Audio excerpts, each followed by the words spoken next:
Hey guys, welcome back to AutoClan and welcome back to another car review. Car review, really? Of course not. Well, this will be our first bike review from this channel AutoClan. Now with that being said, we're gonna start off reviewing a super bike. So today we'll be reviewing a naked super bike from the Kawasaki, the Z900. So consider clicking that subscribe button for more such bike and car reviews like this and tap on the bell icon for the latest updates.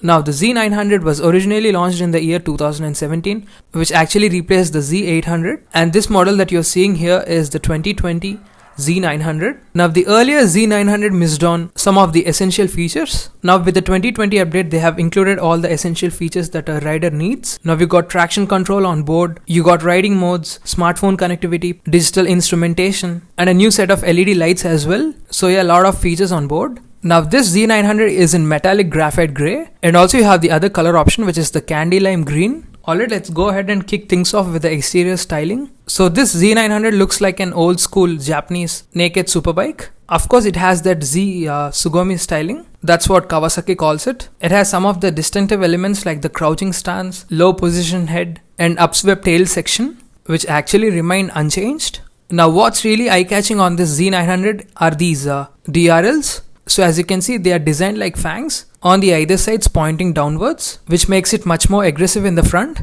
Now moving on to the top, you have these LED turn indicators, which really look sleek and nice. Now walking to the rear section, you got the same LED turn indicators as well. And along with it, you have got typical Kawasaki Z-styled LED tail lamp. So you got all LEDs on this Z900. Now walking back to the front portion again.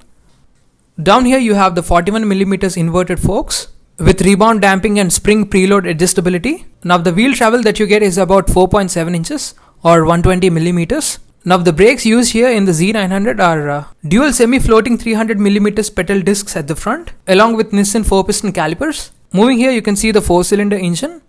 On the top you got the radiator grille. Now coming up here onto the body, you have this big and wide 17 liters fuel tank, and the paint quality is absolutely great. Now up in the front you have this all digital TFT color instrumentation or just digital instrument console. Now the graphics here in the instrument console are great. They are crisp. So this instrument console shows you a lot of information. It has a gear shift indicator. It shows you riding modes. You have a tachometer which revs all the way up to 12,000 RPM. Fuel indicator on the left corner. It has odometer. It displays fuel economy, time and temperature. And also you have the low fuel warning as well.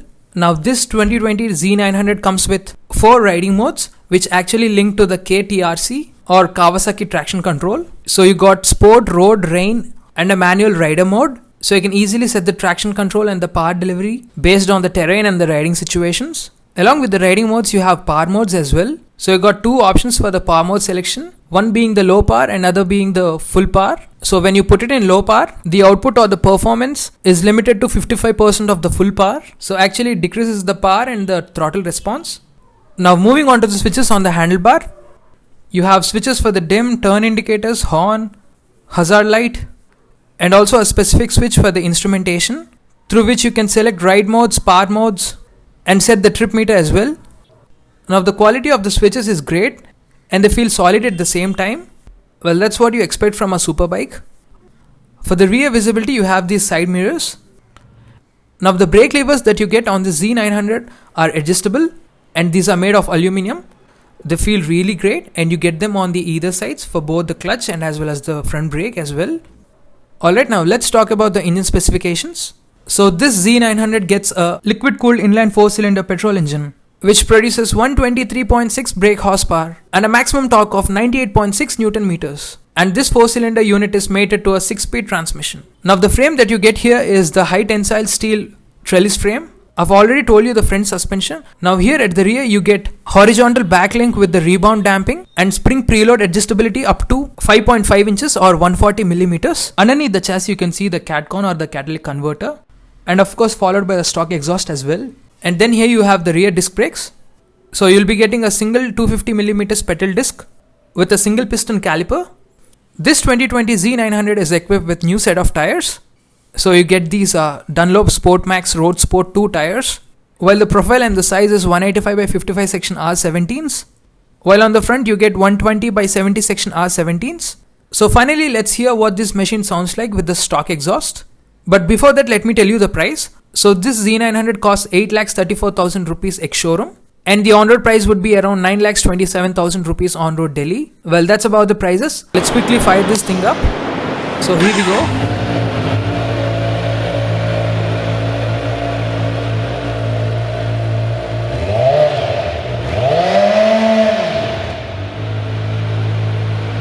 So that's all for the review, guys. Hope you like this review of Z900, and it would be much appreciated if you could subscribe our channel for more such bike reviews like this, and also car reviews as well. So thank you so much and have a nice day.